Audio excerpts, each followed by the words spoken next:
আসসালামু আলাইকুম প্রিয় শিক্ষার্থী, আশা করি তোমরা সবাই অনেক ভালো আছো এবং সুস্থ আছো। আর আজকে আমরা যে কবিতাটা আলোচনা করব সেটা হচ্ছে তোমাদের পাঠ্য বইয়ে সুচেতনা, এই কবিতাটা নিয়ে আলোচনা করব।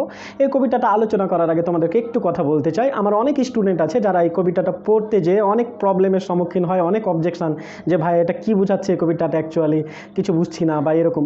তো যাদের এরকম সমস্যা হয়, তো তাদেরকে রিকোয়েস্ট করব অবশ্যই ভিডিওটা শুরু থেকে শেষ পর্যন্ত দেখবে, তাহলে তোমাদের এই ভিডিও সম্পর্কে আশা করি আর কোনো ডাউট থাকবে না। আর আমি আমার যথাসাধ্য চেষ্টা করবো তোমাদেরকে এটা ভালোভাবে বোঝানোর জন্য। তো চলো আর কথা না বাড়িয়ে আমাদের ভিডিওটা শুরু করা যাক। আমাদের আজকের কবিতা সুচেতনা, এটার কবি হচ্ছেন কবি জীবনানন্দ দাশ। উনি 1899 সালের 17 ফেব্রুয়ারি বরিশালে জন্মগ্রহণ করেন।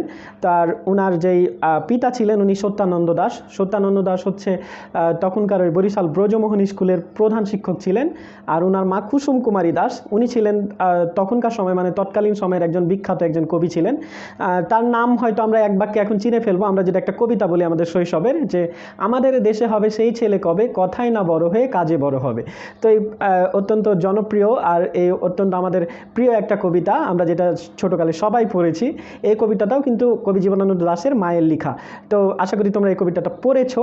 আর উনার অনেক বাংলা সাহিত্যে উনার অনেক বিখ্যাত কাব্যগ্রন্থ থাকলেও, বেশ কয়েকটা উল্লেখযোগ্য উপন্যাস থাকলেও উনার কিন্তু সেই হিসেবে কোনো স্বীকৃতি বা সম্মাননা উনি পাননি, মানে অনেকটা আন্ডাররেটেড থেকে গেছেন বলা যায়। তো তোমরা কবি পরিচিতি নিয়ে আমি আর বেশি কথা বলে সময় নষ্ট করবো না, তোমরা এই কবি পরিচিতিটা পড়ে নিবে। এখান থেকে তোমাদের একাডেমিক পরীক্ষা বলো বা তোমাদের অ্যাডমিশন টেস্টের পরীক্ষা বলো, এখান থেকে কিন্তু প্রচুর প্রশ্ন হয়, তাই এটা স্কিপ করার কিন্তু কোনো ওয়ে নাই। তো চলো আর কথা না বাড়িয়ে আমরা আমাদের এই কবিতাটা পড়া শুরু করি আর প্রত্যেকটা লাইন বাই লাইন ব্যাখ্যা করি। সুচেতনা তুমি এক দূরতর দ্বীপ বিকেলের নক্ষত্রের কাছে। তো এখানে দেখো, সুচেতনা বলে কবি কাউকে সম্বোধন করছেন। কবি কাকে সম্বোধন করছেন? কবি সুন্দর যেই চেতনা, মানুষের মধ্যে যে মনুষ্যত্ববোধ, বিবেকবোধ বা মানবিক মূল্যবোধ থাকে, সু কথাটার অর্থ হচ্ছে সুন্দর বা ভালো বা শুভ। এই শুভ চেতনাবোধকে উনি জাগ্রত করার চেষ্টা করছেন বা তার সুন্দর চেতনাটাকে উনি সম্বোধন করেছেন। কি বলে সম্বোধন করেছেন তাকে? তার সুন্দর চেতনা বা তার মনুষ্যত্ববোধটাকে উনি সুচেতনা বলে সম্বোধন করেছেন। এখানে তারপরে সুচেতনাকে কি বলেছেন, কবি তো ডাক দিলেন যে সুচেতনাকে সুচেতনা বলে সম্বোধন করলেন। তারপর বললেন তুমি এক দূরতর দ্বীপ। আমরা তো জানি যে দ্বীপ মনে করো একটা দেশ থেকে বা একটা সাগর বলো বা একটা নদীর মাঝখানে সব কিছু থেকে বিচ্ছিন্ন হয়ে একটা দ্বীপ জেগে ওঠে। দ্বীপ যেমন সব কিছু থেকে বিচ্ছিন্ন, এরকমভাবে সুচেতনা হয়তো এই পৃথিবী থেকে বা পৃথিবীর মানুষের কাছ থেকে বিচ্ছিন্ন হয়ে দূরে সরে গেছে। কতটুকু দূরে সরে গেছে এই লাইনটা দেখো, যে বিকেলের নক্ষত্রের কাছে। একটা গান শুনেছো না তোমরা, যে ভেবে দেখেছো কি তারারাও যত আলোক বর্ষ দূরে, তুমি আর আমি যাই ক্রমে সরে সরে। এই যে এই গানটা তোমরা শুনে না থাকলে শুনে নেবে, ডেসক্রিপশন বক্সে লিঙ্ক দেওয়া আছে। তো এই গানটা হচ্ছে দেখো যে এখানে সেরকম বলছে বিকেলের নক্ষত্রের কাছে, এখানে একটা আলোক বর্ষব্যাপী দূর বা অনধিগম্য একটা দূরত্বের কথা বলা হয়েছে। সুচেতনা পৃথিবী থেকে এতটাই দূরে সরে গেছে। আজকে কি মানুষের সাথে মানুষের কি কোনো মিল মহব্বত বা ভালোবাসা বন্ধুত্ব এসব কিছু আছে? এসব কিছু নেই। কে কাকে মারবে, কে কাকে কাটবে, কে কাকে নিচে নামিয়ে আরও উপরে উঠবে, এই সবই মানে স্বার্থপরতা, হিংসা, বিদ্বেষ, এসবই ভরে গেছে। এগুলোই কি আসলে শুভ চেতনাবোধ? এগুলোই কি মানবিক মূল্যবোধ? এগুলো আসলে মানবিক মূল্যবোধ নয়। মানুষের মধ্যে এই হিংসা, বিদ্বেষ, রক্তপাত এসবই থাকবে যদি, তাহলে আমরা মানুষ কেন? আমাদের তো মনুষ্যত্ব থাকতে হবে, তাহলেই আমরা মানুষ হতে পারবো। এখানে তাই কবি বলছেন যে সুচেতনা একটা দূরতর দ্বীপের মতো বিচ্ছিন্ন হয়ে গেছে পৃথিবীতে, বা এটা আমাদের সবার মাঝে সর্বত্র বিস্তারিত বা বিরাজমান নয়। আর এখানে আলোকবর্ষ দূরত্ব একটা বা অনধিগম্য একটা দূরত্ব বা একটা যোজন যোজন দূরত্ব প্রকাশ করার জন্য এই বিকেলের নক্ষত্রের কথা বলা হয়েছে। যে বিকেলের নক্ষত্র, যেমন বিকেলের নক্ষত্র থেকে ওই দ্বীপটা, সেই দ্বীপটা যেরকম আলোকবর্ষ দূরে বা অনেক লক্ষ লক্ষ কোটি কোটি কিলোমিটার দূরে, সেরকম সুচেতনাই হয়তো একটা অনধিগম্য দূরত্বে চলে গেছে পৃথিবী থেকে। পৃথিবীতে আর সুচেতনা নেই। পৃথিবীতে সুচেতনা নেই বলতে পৃথিবীর মানুষদের মধ্যে সুচেতনাবোধ নেই। দেখো তার পরের লাইনে কি বলছে, সেইখানে দারুচিনি বনানীর ফাঁকে নির্জনতা আছে। বনানী মানে হচ্ছে বন, জঙ্গল। আর সেইখানে দারুচিনি তেমন কিছু না, একটা মশলার নাম। সেইখানে দারুচিনি বনানীর ফাঁকে নির্জনতা আছে। দেখো দেখো, বনানী বন অরণ্যে কি মানুষ বসবাস করে? মানুষ বসবাস করে না। মানুষের মধ্যে যেহেতু সুচেতনাবোধ নেই, তাহলে সুচেতনাবোধ আমরা প্রকৃতির মাঝে পেতে পারি। হ্যাঁ, কবি বুদ্ধদেব বসু কিন্তু এই আমাদের কবি জীবনানন্দ দাশকে বলেছিলেন নির্জনতম কবি। নির্জনতম কবি কেন বলেছিলেন? কারণ উনার কবিতাগুলো বা উনার যে কাব্যগ্রন্থগুলো, উপন্যাস বলো, সেগুলো আমরা যদি দেখি বা সেগুলো যদি আমরা পড়ি, তাহলে দেখতে পাবো উনি কিন্তু এই শহরের এই যান্ত্রিকতা, শহরের মানুষের এই কোলাহল, হিংসা, বিদ্বেষ এইসব নিয়ে না লিখে উনি কিন্তু গ্রামের প্রকৃতি, গ্রামের রূপরস এসব নিয়ে লিখেছিলেন। মানে উনি শহরের এই কোলাহলপূর্ণতা থেকে গ্রামের নির্জনতাকেই বেছে নিয়েছিলেন। তাই কিন্তু কবি বুদ্ধদেব বসু তাকে বলেছিলেন নির্জনতম কবি। এখানেও দেখেন লিখেছেন যে নির্জনতা আছে বনানীর ফাঁকে, যেখানে আসলে মানুষজন, লোকজন থাকে না, মানুষের মধ্যে হিংসা, বিদ্বেষ। ওখানে বন জঙ্গলে কি মানুষজন আছে? মানুষজন নেই। তাহলে ওখানে হিংসা, বিদ্বেষ, অহংকার এগুলোও নেই। তাহলে ওখানে আছে কি? তাহলে ওখানেই সুচেতনাবোধ বা শুভবোধটা ওখানেই বিরাজ করছে। এই পৃথিবীর রক্ত সফলতা সত্য, তবু শেষ সত্য নয়। দেখো, সভ্যতার শুরু থেকে আজ পর্যন্ত বা কবির সমসাময়িক সময় পর্যন্ত সব সময় যুদ্ধ বিগ্রহ একটা না একটা কিছু লেগেই থাকে। কিন্তু এটাই কি আসলে মনুষ্যত্ববোধ? মানুষ তো সৃষ্টির সেরা জীব। মানুষকে কি বলা হয়? আশরাফুল মাকলুকাত। মানে আমাদের ইসলাম ধর্মে বলা হয় আশরাফুল মাকলুকাত, মানে মানুষ হচ্ছে সৃষ্টির সেরা। কিন্তু এই সৃষ্টির সেরা জীব কি এসে এই প্রকৃতিতে এসে বা এই পৃথিবীতে এসে কি যুদ্ধ বিগ্রহ, হানাহানি করবে? এটা কি প্রত্যাশিত? এটা অবশ্যই প্রত্যাশিত নয়। হ্যাঁ, এই যুদ্ধের মাধ্যমে হয়তো একদল পরাজিত হয়, একদল জয়ী হয়, তারা অনেক ধন সম্পদ লাভ করে বা অনেক প্রভাব প্রতিপত্তি লাভ করে। কিন্তু এই যে এটাই কি আসলে চিরন্তন সত্য? এটাই যদি চিরন্তন সত্য হতো, তাহলে তো এক মানুষ আর এক মানুষকে রক্তদান করে জীবন বাঁচাতো না, এক মানুষ আর এক মানুষকে ভালোবাসতো না, আর ভালোবাসতে গিয়ে কিন্তু প্রাণও দেয় অনেকে, সেই প্রাণ তো দিত না। তবু এই যে মানুষের মধ্যে যে মানুষের মনুষ্যত্ববোধটা, মানুষের যে বিবেকবোধটা, মানুষের যে হৃদয়, সেটাই হচ্ছে সবচেয়ে বড় সত্য। একটা কথা বলে না যে সবার উপরে মানুষ সত্য, তাহার উপরে নয়। তো এই যে এইরকম দেখো, আসলে আমাদের মনুষ্যত্ববোধ বা আমাদের এই এই যে গুণটা, আমাদের মনুষ্যত্ববোধ বা মানবিক মূল্যবোধের যে গুণটা, সেটাই আসলে সবচেয়ে বড় সত্য। এটার চাইতে আর বেশি কিছু সত্য হতে পারে না। হ্যাঁ, তো সেই কথাটাই এই লাইন দুটো দ্বারা বোঝানো হয়েছে যে এই পৃথিবীর রক্ত সফলতা সত্য, তবু এটা শেষ সত্য নয়। আজকে অনেক রূঢ় রৌদ্রে ঘুরে প্রাণ, পৃথিবীর মানুষকে মানুষের মতো ভালোবাসা দিতে গিয়ে তবু দেখেছি আমারই হাতে হয়তো নিহত ভাই বোন বন্ধু পরিজন পড়ে আছে। এখানে দেখো কি বলছে, আজকে অনেক রূঢ় রৌদ্রে ঘুরে। রূঢ় রৌদ্রে ঘুরে মানে কি? ওই যে বললাম তার সমসাময়িক অবস্থায়, মানে কবি যখন এই কবিতাটা লিখেছেন 1942 সালে প্রকাশিত হয়েছে, মানে দ্বিতীয় বিশ্বযুদ্ধের সময়। এই যে একটা পৃথিবীর যে একটা অস্থিরতা, পৃথিবীর যে একটা বিক্ষুব্ধ অবস্থা, এইরকম কন্ডিশনটাকে উনি আসলে রূঢ় রৌদ্র বলেছেন। মানে সেই সময়ের প্রতিকূল অবস্থাটা বুঝিয়েছেন। রূঢ় রৌদ্র, রূঢ় মানে যেটা খুব কটু, তীব্র বা যেটা খুব ভয়ানক রৌদ্র, এই রৌদ্রটাকে উনি আসলে পৃথিবীর এই অশান্ত বা বিক্ষুব্ধ অবস্থাটা দিয়ে সেই সমসাময়িক। হ্যাঁ, এখনকার পৃথিবীও কিন্তু খুব একটা শান্তশিষ্ট না, এখন আরও আস্তে আস্তে ডে বাই ডে পৃথিবীর কিন্তু অবস্থা অবনতিই হচ্ছে। তো সেই সময়ের সেই প্রতিকূলতা দেখে কবি বলেছেন, পৃথিবীর মানুষকে মানুষের মতো ভালোবাসা দিতে গিয়ে আর কি মানবিক মূল্যবোধ থেকে, মানে মনুষ্যত্ববোধ থেকে ভালোবাসতে গিয়ে দেখেছি আমারই হাতে হয়তো নিহত ভাই বোন বন্ধু পরিজন পড়ে আছে। আমারই হাতে, আমারই হাতে, তার মানে কি কবির হাতেই নিহত হয়েছে? কবি কি খুন করেছেন? না, কবি সেটা করেননি। কিন্তু কবির মতো কোনো একটা মানুষ তো করেছেন। তো কবি যদি, আমরা যদি আমাদের দেশের একটা মানুষের সফলতায় আমরাও যদি খুশি হই, আমাদের দেশের একটা মানুষের ব্যর্থতায় বা দেশের একটা মানুষের ভুলে বা দেশের একটা মানুষের পাপে, তো আমাদেরও পাপী হওয়ার কথা, তাই না? কবি তাই বলেছেন। কবি নিজে খুন করেনি, কিন্তু তার মতো একজন মানুষই তো খুনটা করছে না। তো তাই বলেছেন যে সেই দায়ভারটাও কবি নিজের কাছে নিয়ে নিয়েছেন, যে হ্যাঁ, আমারই হাতে হয়তো নিহত এই ভাই বোন বন্ধু পরিজন পড়ে আছে। যে খুনি সেও মানুষ এবং যে খুন হয়েছে সেও মানুষ। তাহলে নিজের হাতে, মানে কোনো একটা মানুষের হাতে খুন হয়েছে মানে আমার হাতে খুন হয়েছে, আর যে খুন হয়েছে সেও তো মানুষ, সেও আমার পরিজন। এই কথাই কবি বলেছেন যে দেখেছি মানুষকে মানুষের মতো ভালোবাসা দিতে গিয়ে দেখলাম কি আমারই হাতে কোনো ভাই বোন বন্ধু বা পরিজন কি খুন হয়ে পড়ে আছে। সেই কথাটাই কবি এখানে বলেছেন। পৃথিবীর গভীরতর অসুখ এখন মানুষ তবুও ঋণী পৃথিবীর কাছে। এই অংশটুকু একটু দেখো, পৃথিবীর গভীরতর অসুখ, এই ব্যাখ্যাটুকু তোমরা একইভাবে দেবে। দেখো, আজকে পৃথিবীর মানুষের মধ্যে কি কোনো স্থবিরতা আছে? পৃথিবীর মানুষের মধ্যে কি শান্তি আছে? সবার মাঝে হিংসা, বিদ্বেষ, অহংকার, রক্তপাত, যুদ্ধ বিগ্রহ এসবেই যেন ছেয়ে আছে। হ্যাঁ, পৃথিবীতে ভালো মানুষ, এখনও অনেক ভালো মানুষ আছে, আর ভালো মানুষ না থাকলে কিন্তু পৃথিবী থাকতো না।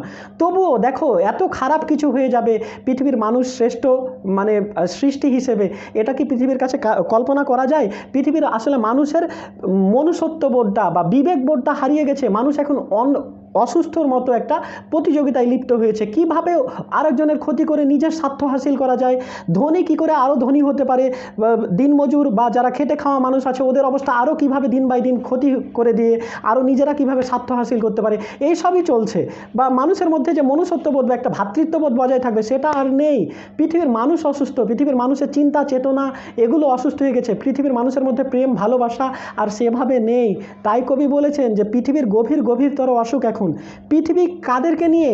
পৃথিবী তো এই পৃথিবীর মানুষগুলোকে ধারণ করে আছে। পৃথিবীর মানুষগুলোই যেহেতু অসুস্থ, তাদের চিন্তা চেতনাই যেহেতু অসুস্থ, তাই বলা যায় যে পৃথিবীও কি এখন অসুখ হয়ে গেছে বা পৃথিবী এখন অসুস্থ হয়ে গেছে।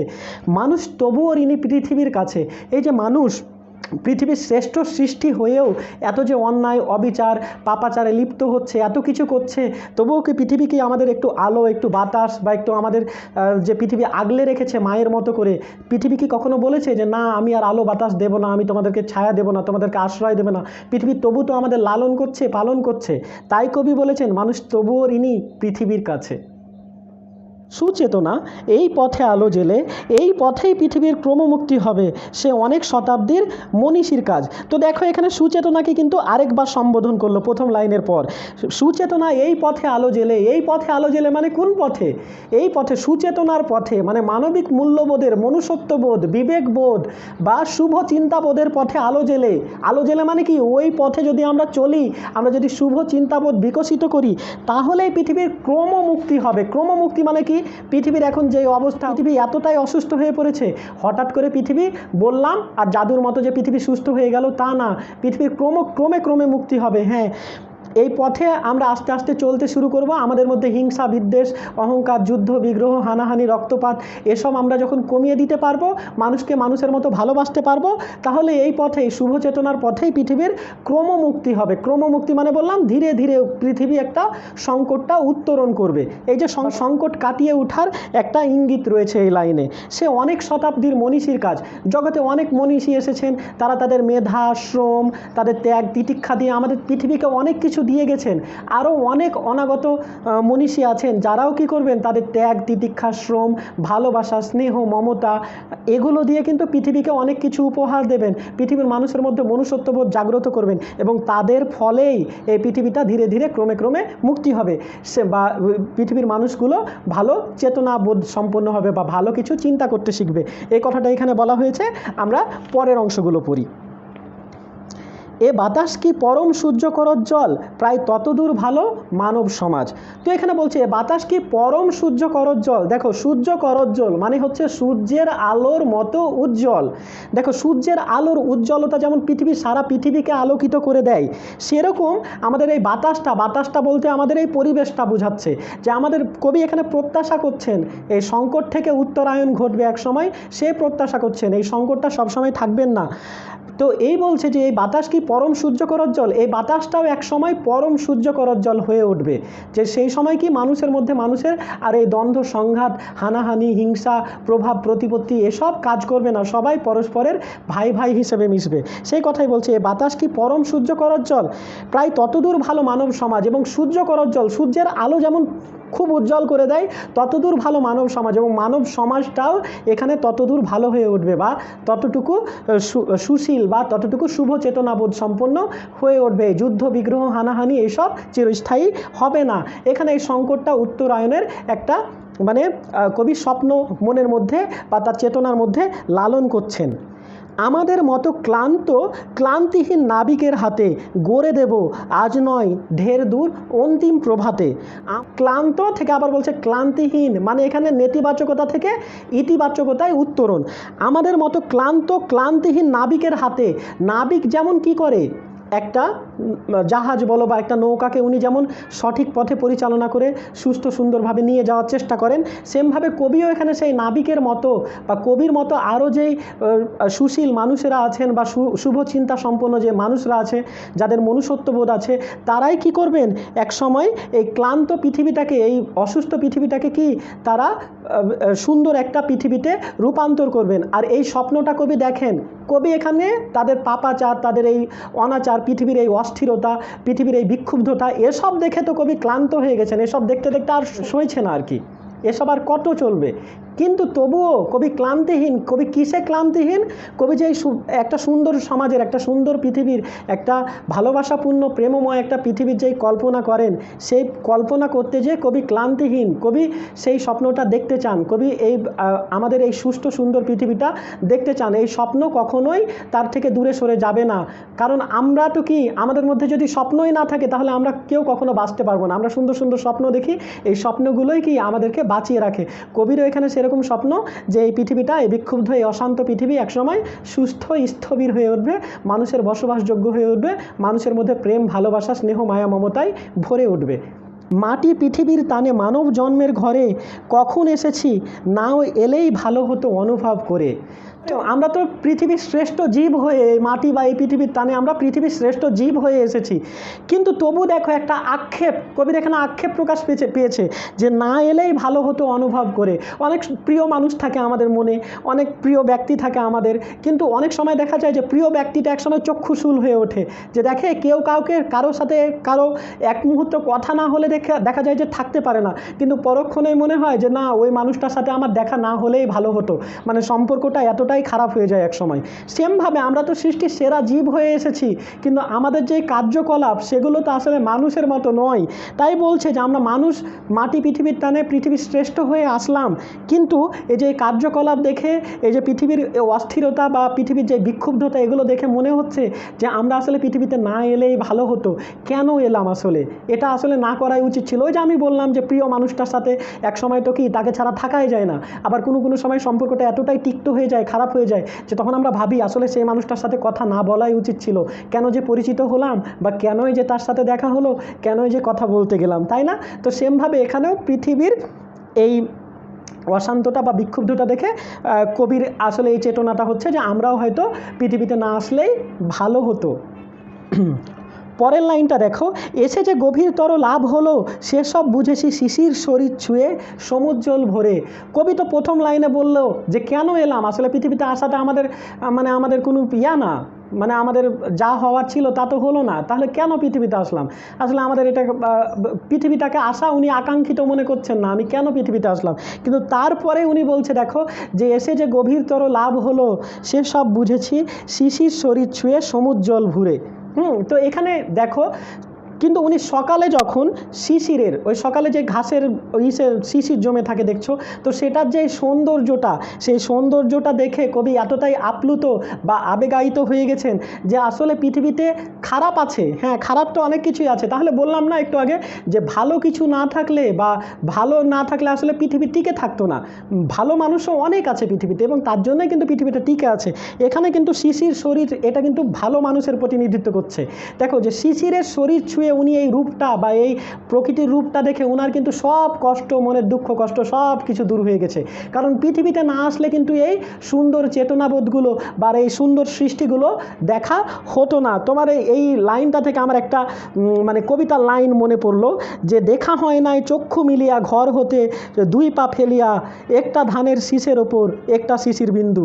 কবি রবীন্দ্রনাথ ঠাকুরের এই চরণগুলো দেখছো যে হ্যাঁ, একটা শিশির বিন্দুরও যে কত সৌন্দর্য থাকতে পারে, এই মানে লাইনগুলো পড়ে আমরা এগুলো বুঝতে পারি আর কি। তো কবির কাছেও মনে হয়েছে যে না, আমাদের অসুখী হওয়ার অনেকগুলো কারণ আছে, আমাদের পৃথিবীতে অসুখী থাকার অনেকগুলো কারণ থাকলেও পৃথিবীতে বসবাস করে সুখ লাভ করার বা সুখী হওয়ার কিন্তু হাজারো কারণ লুকিয়ে আছে। হয়তো বা আমরা সেগুলোর মধ্যে ডুবে আছি, তাই সেগুলো আমরা সেভাবে খেয়াল করছি না। তাই এখানে কবি বলেছেন যে হ্যাঁ, পৃথিবীতে আসাটা প্রথমে আমার কাছে মানে আকাঙ্ক্ষিত মনে না হলেও পরবর্তীতে এসে যে আমার গভীরতর লাভ হয়েছে, তা আমি এই পৃথিবীর সৌন্দর্য, পৃথিবীর এই রূপ রস লীলা দেখেই আমি কি অনুভব করেছি। তাই পৃথিবীতে আমার আশাটা সার্থক হয়েছে। এই লাইন দুটো দ্বারা কবি সেটা বোঝাচ্ছেন। যা হলো হবে, মানুষের যা হবার নয়, শাশ্বত রাত্রির বুকে সকলই অনন্ত সূর্যোদয়। এই লাইনটা মানে প্রথম লাইনটার ব্যাখ্যা আমি আগেই করেছি। দেখেছি যা হলো হবে, মানুষের যা হবার নয়। আমি তোমাদের একটু আগেই কি বললাম, মানুষকে বলা হয় ইসলাম ধর্মের সৃষ্টির সেরা জীব, আশরাফুল মাকলুকাত। কিন্তু সেই আশরাফুল মাকলুকাত সৃষ্টির সেরা হয়ে পৃথিবীর ওপর যে অন্যায়, অবিচার, শোষণ, নিপীড়ন এগুলো চালাচ্ছে, এগুলো কি আসলে সৃষ্টির সেরা জীব? তার সাথে কি এগুলো যায়? তাই কবি বলেছেন যে দেখেছি যা হলো মানুষের যা হবার নয়, আসলে মানুষের যা প্রত্যাশিত, যা আকাঙ্ক্ষিত, সেগুলো না হয়ে অপ্রত্যাশিত বা অনাকাঙ্ক্ষিত ঘটনাগুলো মানুষের দ্বারা বেশি হচ্ছে। তাই বলেছেন যে মানুষের যা হবার নয় সেগুলোই হচ্ছে। শাশ্বত রাত্রির বুকে সকলই অনন্ত সূর্যোদয়। শাশ্বত রাত্রি, শাশ্বত মানে চিরন্তন, যেটা আগে থেকেই চলে আসছে। এই শাশ্বত রাত্রিটা, এই চির অমানিসাটা বা এই চির অন্ধকার সময়টা, এই পাপাচার, এই নিষ্ঠুরতা, এই অন্যায়, অবিচার, এই যুদ্ধ, বিগ্রহ, রক্তপাত এসবই আজীবন থেকে যাবে না। এই এক সময় অনন্ত সূর্যোদয় ঘটবে, যেই সূর্যোদয় পুরো পৃথিবীকে আলোকিত করে দেবে। সূর্যোদয় বলতে কি, এখানে পৃথিবীর মানুষের মধ্যে ভালো চেতনাবোধ বা শুভ চেতনাবোধ, সুন্দর চেতনাবোধ জাগ্রত হবে। এই প্রত্যাশা কবি করেছেন। কবির সাথে আমরাও এই প্রত্যাশা রাখবো, আমরাও ভালো মানুষ হওয়ার চেষ্টা করব, আমাদের মধ্যে শুভ চিন্তাবোধ বা সুন্দর চেতনাবোধগুলো জাগ্রত করব। মানুষ হিসেবে মানুষকে, সকল শ্রেণী, পেশা, ধর্মের, বর্ণের সব মানুষকে আমরা ভালোবাসবো, সবার প্রতি শ্রদ্ধাশীল হব। তাহলেই আমাদের এই পৃথিবীটা সুন্দর এবং সুস্থির হয়ে উঠবে। কবি যেরকমটা শুভ চেতনা সম্পন্ন একটা পৃথিবী কল্পনা করেছেন, সেরকম পৃথিবী লাভ করতে আমরা সক্ষম হব। তো প্রিয় শিক্ষার্থীরা, আমি এই কবিতাটা তোমাদেরকে ভেঙে ভেঙে সবগুলো লাইন ব্যাখ্যা করার চেষ্টা করেছি। আশা করি তোমরা এটা ভালোভাবে বুঝতে পেরেছো। আর তারপরেও তোমাদের যদি কোনো এই কবিতা সম্পর্কে ডাউট থাকে, তোমরা ডেফিনেটলি আমার সাথে কন্ট্যাক্ট করবে। তোমরা অবশ্যই কমেন্ট বক্সে কমেন্ট করে জানাবে। আর কবিতাটা কেমন আমি ব্যাখ্যা করতে পারলাম বা তোমরা কতটুকু বুঝতে পারলে, সেটাও কমেন্ট বক্সে জানাবে। তো দেখা হচ্ছে তোমাদের সাথে পরবর্তী কোনো ভিডিওতে নতুন কোনো টপিকস নিয়ে। টিল দেন, টেক কেয়ার, আল্লাহ হাফেজ।